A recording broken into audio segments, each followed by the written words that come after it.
Okay, so now that I feel fairly comfortable that the plumbing in here is all complete, with the exception of putting in a new shower valve, and I'll do that later after I pick out a fixture.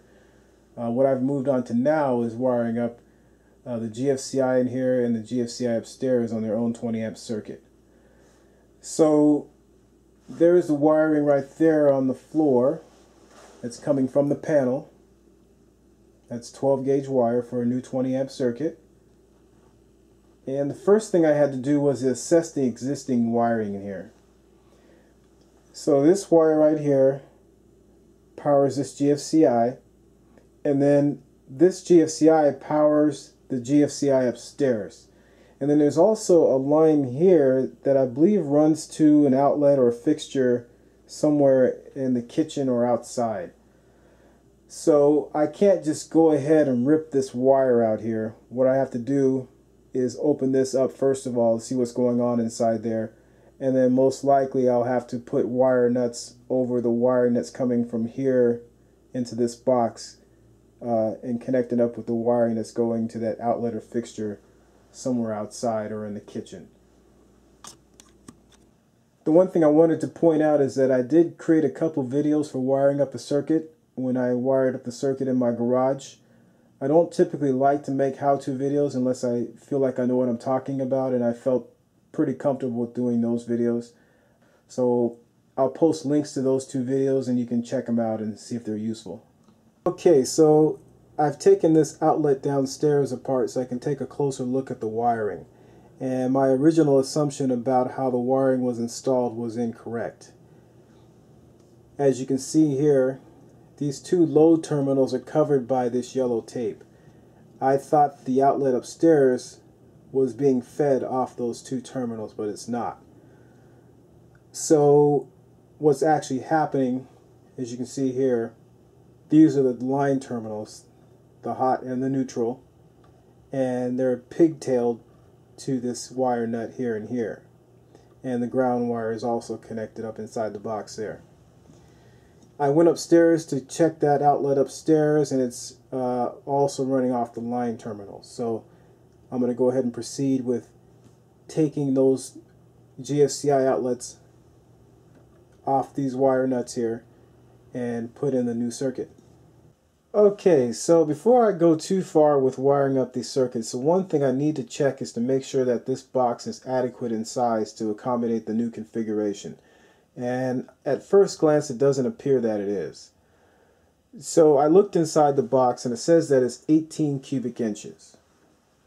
And I couldn't remember exactly how to calculate how many wires and devices you can put in a single box. So I went online to do some research, and I came across a couple box calculators. One actually I downloaded for my phone, this one here. And so what you see right there, I've input the current configuration, and what that includes is all the wires or cables that actually run to that box there. So I've got 3 cables running to that box, and then the GFCI that was installed there had pigtails. So only the wires, or sorry, the cables that run to that box count.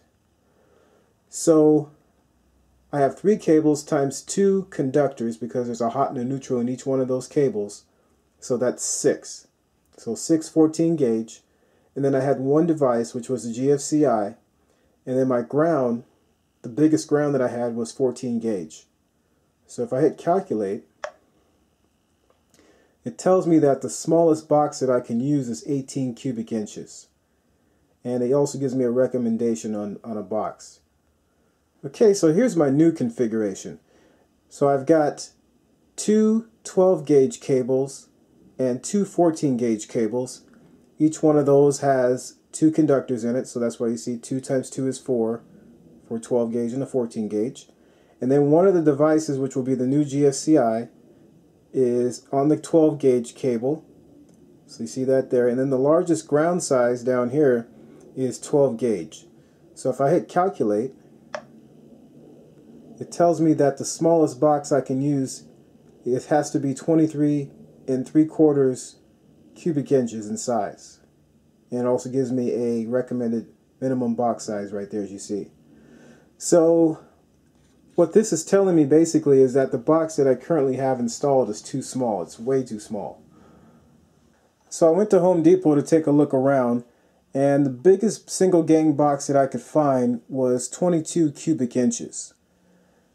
So my next option was to step up to one of these boxes here. This is a single gang box with side volume. It's got a little trap door there. And this one is 30 cubic inches. So that's what I'm going to install here. Okay, so I've got the new box in and all the wiring is hooked up. The only thing I have left to do is to install the breaker in the panel in the garage for the 20 amp circuit. As you can see, I've got the 15 amp circuit turned back on so I can have some light in here. And also because it powers lights in the kitchen and other parts of the house, so I wanted to get that back up and running. And I want to show you the wiring here. So all the wires are stapled in the middle of the stud there. They're back at least 1 1/4 inches from the edge of the stud. And the first staple right up there, I can't remember the exact code requirement, but I think it's either 8 or 12 inches from the hole you have to have your first staple. So I think I'm at 8 inches there, or 7 inches. And then every 2 feet you have to have a staple after that. And I've got staples every 18 inches. And down here, the staple that's near the box, you have to have a staple within 8 inches of a plastic box and within 12 inches of a metal box. So that's all finished. And that's pretty much it, except for installing the breaker. So once I get the breaker installed, I'll show hopefully a working circuit with the GFCI turned on upstairs and the GFCI turned on downstairs. Okay, the breaker for the 20 amp circuit has been installed in the panel in the garage, and as you can see right there, the light's on for the GFCI. And I'm going to plug in this GFCI tester here. 2 yellow lights indicate that it's correctly wired. And I can do the same thing here, but it should have the same result, and I do. And I'm also going to test that it trips, and it does, so that looks good. Okay, so what I'm going to be doing next is installing the can light over the tub surround. So what I'm showing you here is the floor joists in the bathroom upstairs, and there's one of the ceiling studs for this bathroom. And there's a gap between the ceiling studs and the floor joists of about 4 to 5 inches. The one thing I want to make sure I do is space the ceiling studs out 16 inches on center, because I'm going to be installing Roxo Safe and Sound throughout this whole bathroom here. All the ceiling studs are 16 inches on center, except for this last one here, which is about 19 inches from this stud over here. So what I'm going to have to do is cut this out, put a stud here that's 16 inches on center from this stud, and then put another stud in this area here. The next thing I'm going to do is go ahead and install the can light. And the can light that I've chosen is this Halo that I got at Lowe's, and it's 4 inches. I thought about going with a bigger can light, like a 5 or a 6 inch can light, but I remembered that the ceiling was only going to be about 7 feet high, so I don't want to blind whoever would be taking a shower in here. The one other thing I wanted to mention about this particular light is that it's insulation contact rated, which means that I can run insulation right up to it, whereas if it wasn't insulation contact rated, I'd have to leave about 3 inches of space between the insulation and the light itself. So that'll work out great for when I put the Roxo in. The other thing, I wanted to find a brushed nickel shower trim to cover the can light. And I searched high and low, I searched all over the place, Amazon, just about any place you could think of.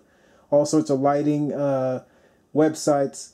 And the last place I checked was eBay, of course, and I found this brushed nickel recessed light trim there. So that's going to work great. Okay, so I've marked out the location for the can light right there on the ceiling stud. Those two markings there. And those are spaced out 4 inches. And all I did to make sure that the can light is centered over the tub was I took the width of the bathroom, which is 60 inches. I subtracted the 4-inch diameter for the can light, which gave me a measurement of 56 inches. And then I divided that measurement by 2 to get 28 inches. So I measured 28 inches from that wall to over here. And then I measured 28 inches from this wall to there to get my 4-inch spacing. So that was pretty simple. The one thing I have to remember when I go to install this can light is that this ring here, this 1/2-inch ring, that depth there, the drywall is going to go around this ring. I should not have this can light above the drywall or too low. So I've got to remember that when I go to install this. The cool thing about this can light, it has right here these tabs that go right underneath the ceiling stud. So it should be located well when I get this all nailed in there. All my electrical connections are going to be made right here in this box here. And the wire, as you can see, is on this side. So I'm going to have the can light to where this box is on that side, so it's easy to hook it up.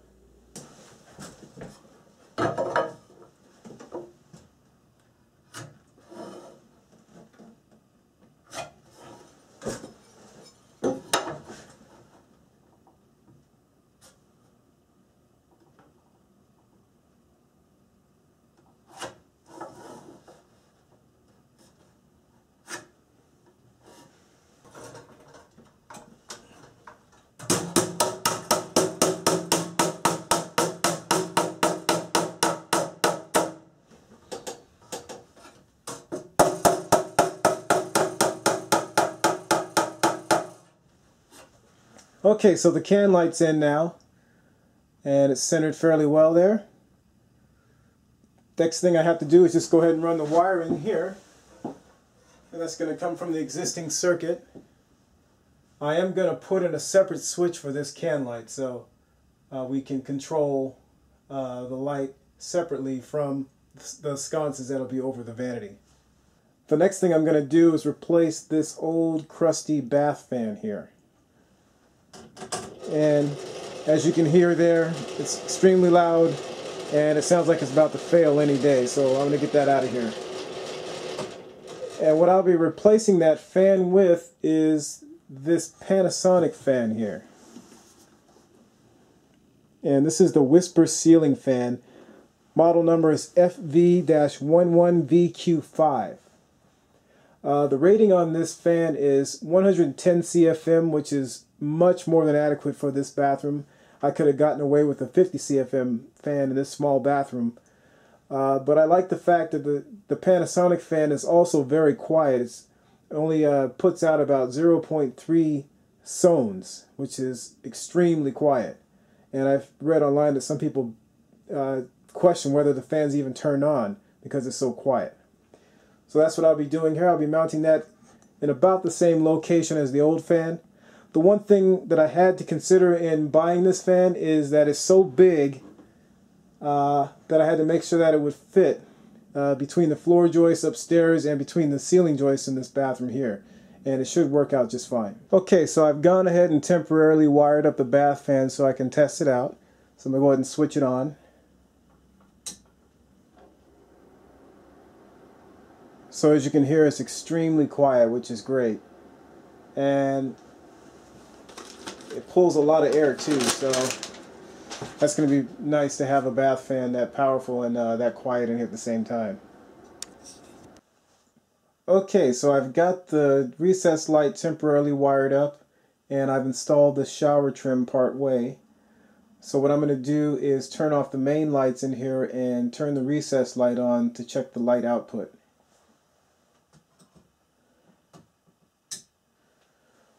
So that looks pretty good. And the tile is going to be a lighter colored tile, so once that's in here, the light will reflect fairly well, hopefully off the tile. So I think the 4-inch light is going to work out great.